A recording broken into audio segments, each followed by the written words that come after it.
Monday morning, after the statements had been admitted for the record, the Judge Rawson turned to the defense lawyers and said, "Have you any other witnesses you want to call?" And Mr. Darrow stood up, and in his inimitable fashion, he said, "Yes, Your Honor, we would like to call to the witness stand a man who is undoubtedly one of the nation's greatest experts on the Bible and the relation of the Bible to modern science. He's been speaking about it across the nation. He has talked to Chautauqua audiences and so on and so on and so on. But he said, we're not quite sure that he'd be willing to come before us here on the witness stand. Maybe he wouldn't want to let us ask him questions." The man we are referring to, of course, is Mr. William Jennings Bryan. Bang over the audience, of course. And Mr. Bryan jumped right to his feet and said, "Of course I'll take the witness stand. No atheist, agnostic, or infidel can ever say that William Jennings Bryan was afraid to face the questions that might be asked."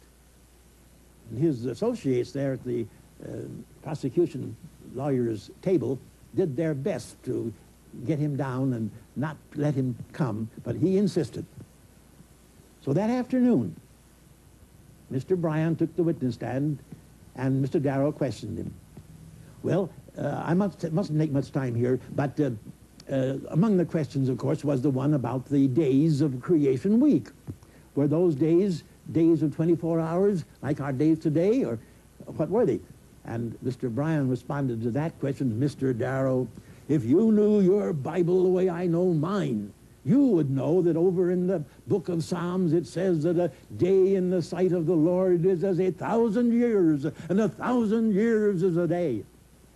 Darrow zeroed right in on that opening that Bryan had given him, and he said, "Bryan, well now, if a day could have been many hundreds of thousands of years, as you suggest, couldn't a day have been a geological period or a geological era?"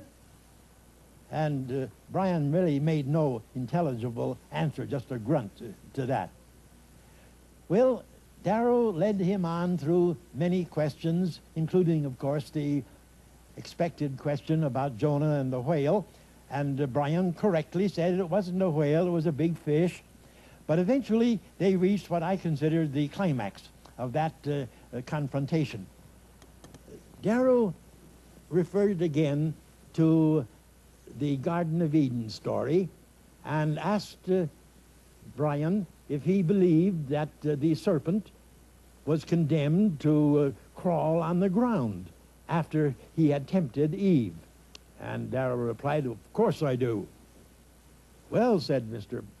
Darrow, "how do you suppose the serpent got around before it was condemned to crawl on the ground?" "Well, I hadn't thought about that." "Well, do you suppose it had legs and could have been walking rather than crawling on its belly?" "Well, maybe so." "Ah, then that would be a sort of a process of evolution, wouldn't it, Mr. Bryan?" Whereupon the judge slammed his gavel, adjourned court, and that confrontation ended. When court resumed the next morning, nobody, and I mean nobody, had any reference whatsoever to the fact that when court had been adjourned, a witness was in the witness chair and presumably should be there when court was resumed. But that part of it was put completely out of any attention whatsoever. The last bits of legal maneuvering were completed that Tuesday morning, and then the judge turned to the lawyers at the table for the defense and asked if they had any remarks they would like to make to the jury.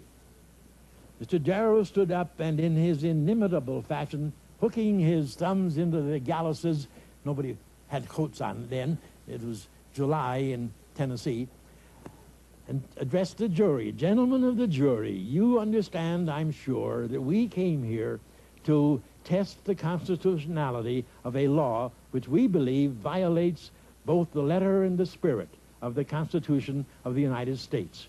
Now, we cannot test that constitutionality unless our client is found guilty, so that we can appeal to a higher court and eventually